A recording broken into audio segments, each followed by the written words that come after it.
Bakit malambot ang clutch? Ay no, isang daliri lang oh. Walang biro mga kaibigan.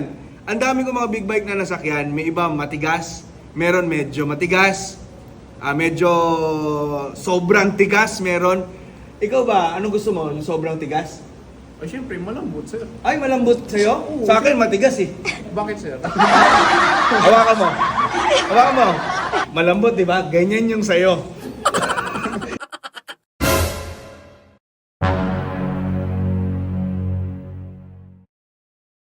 So mga kawadik, andito na nga ako ngayon sa planta ng Mitsukoshi. Siyempre dito rin ang planta ng Benda Motors. At siyempre ngayon nasa likod ko, eto na ang inihintay nating lahat.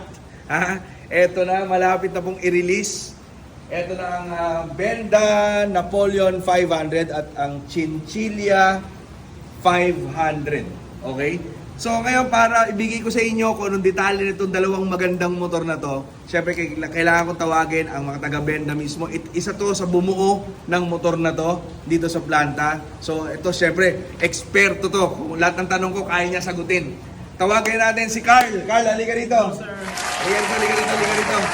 Carl, balita ko, isa ka daw sa bumuo nitong Napoleon at Chinchilla pagdating dito sa Pilipinas. Opo, tsaka isa rin po ako sa unang nakahawak nito, nag-testing dito sa... So ito mga kaibigan, so galing China siya, darating dito nakahiwa-hiwalay. Actually, yung una dating na unit, buo po siya. Buo tapos Opo. winawasak mo? Hindi naman po. Ano? Actually, yung mga dumating na CKD, which is sinatawag namin complete knockdown, yun yung mga mass production bikes. Pero ito, nung dumating to dito, buo na siya. Yung unang sample niya, buo po. Pero yung mga mass production na, hiwa-hiwalay na. Opo. Ikaw ang nagbuo, isa ka sa nagbuo. Opo, isa rin po sa Nag-test. nagturo po. So gaano katagal mo na ginagawa to? Matagal na? Since actually, magto 2 years na po kasi ako dito. So sanay na sanay ka na. Opo. So itong tanong ko sa'yo, dito tayo sa Napoleon 500 na napakagandang motor. Opo. Ano ang kaibahan nitong Napoleon 500 dyan sa Chinchilla na 500? Actually, ang pinakaiba nila, Actually, ano? ang engine same lang sila. Pareho lang, pero Opo. magkaiba. Opo, ang chassis. Pareho pero magkaiba. Ang galing Ang engine lang po. yung engine magkapareho. Opo. Tapos, V-twin engine to, di ba? Oh, between. Okay. Which is, 250cc per cylinder times 2, kaya 500cc. Kaya naging 500cc. Kasi 250cc po siya per cylinder times 2, kaya 500cc. Isang difference sila, ito po siya, monoshock po siya. Ano ibig sabihin ng monoshock? Isa lang po yung shock niya. Alam Which ko. is maganda yung... Alam ko.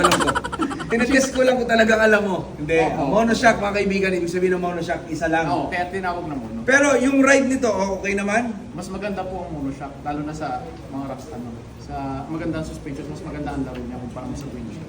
Ganun? Akala ko naman pag dalawang shock, mas okay. Depende din po sa usage. Depende rin po sa ano. Tapos, ano pang kaibahan? Napansin ko, may angkasan yung Chinchilla. Pakita natin yung Chinchilla. Opo. Ayan, may angkasan naman tong Chinchilla. No? Kung practical wise, ito magandang chinchilla gamitin. Kasi Okay. Siya syempre, bibili ka ng motor, lalo na kung syempre, piliin mo yung may maangkas ka. Pero kung forma po yung hinahanap yun, maganda po itong Napoleon. Ako kasi syempre, forma yung hinahanap ko. Wala naman akong pakialam sa asawa ko. Ayaw ko mapakangkasin yung asawa ko dyan. Kaya nga ito pinili ko eh. Opo. So, pag forma, walang angkasan. Opo. Saka ang kaibahan nila yung napansin ko yung hawakan, yung handlebar magkaiba, no? Opo. Medyo, medyo mas Nakadapa. Medyo dapa. Nakadapa ka, subukan Kasi natin. po ang bago. Oo nga, nakadapa nga siya, oh. Oh? Itong dapa, medyo subsob. Medyo subso. Medyo subsob. Bali, parang medyo may halo siyang sporty look. Dito ka. Para makita nila yan. Medyo may halo siyang Sporty look. sporty. Itong Chinchilla. Ito po talaga yung pure cruiser. Kasi ang iba po ang Ito naman, hindi ka nakadapa dito. Talagang komportable Opo. kapag inupo. Upuan natin. Oo nga, no? Komportable Hindi, mas komportable siya kasi mas malapit yung Opo. Kumbaga parang naka-semi beach bar na Opo. yung handlebar niya. Pero ang kinagulat ko rito, Carl, sa dalawang to sobrang lambot ng clutch. Bakit sobrang lambot? Actually, Actually ka na, 42 na. Binibilang ko. Dito ka para kita sa camera, ang likod mo, lakad ka na lakad, tanod ka ba? Ano? Tumawala siya. Hindi, bakit malambot ang clutch? Ay no, isang daliri lang, oh. Walang biro, mga kaibigan. Ang dami ko mga big bike na nasakyan, may iba matigas, meron medyo matigas, medyo sobrang tigas, meron. Ikaw ba, anong gusto mo? Yung sobrang tigas? eh, siyempre, malambot sir. Ay, malambot sa'yo? Oo. Sa akin, matigas eh. Bakit? Hawakan mo. Hawakan mo.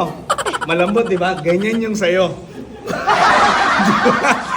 Hindi, walang biro, mga kaibigan ito, ang lambot, oh. Parang ang pumipreno. Bakit ganun kalambot to? Naka-slipper clutch Pinakulong na po. mo ba yan? Hindi po sir. Ano? Naka-slipper clutch na po kasi Ano siya. ibig sabihin ng sleeper clutch? Ang sleeper Grabe, clutch po, ang lambot. pinakaiba niya sa Oh. conventional Oh. na clutch. Bukod sa, kasi ito, kaya malambot po siya, tatlo lang yung clutch spring.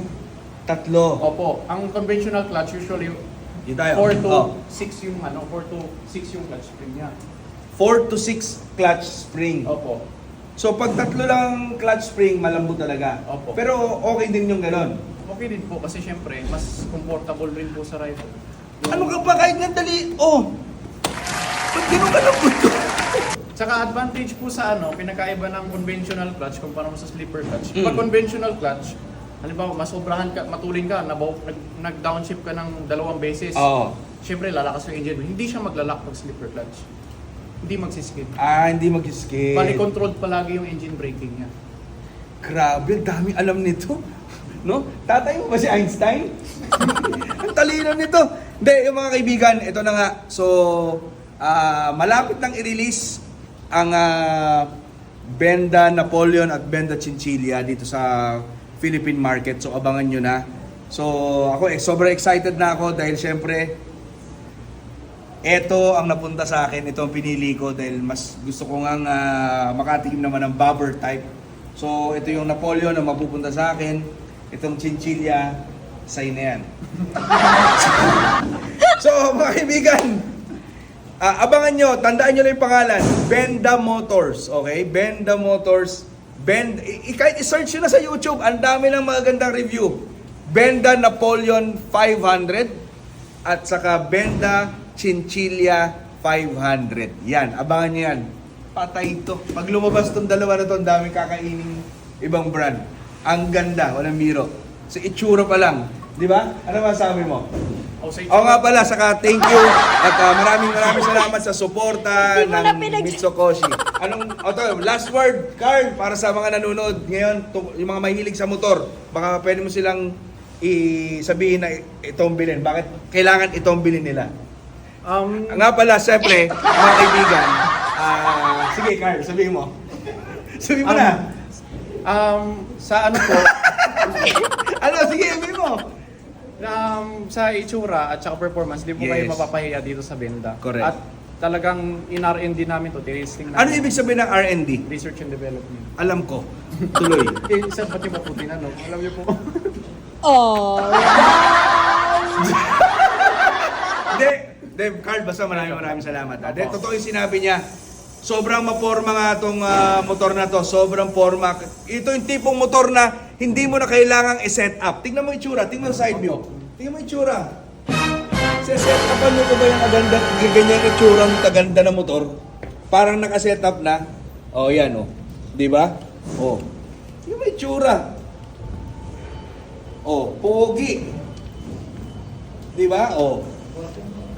So mga kaibigan, ito po ulit si Jeffrey Tama, mga Magic, mga katambay. Maraming salamat, supportahan nyo to. Napakagandang motor. Benda!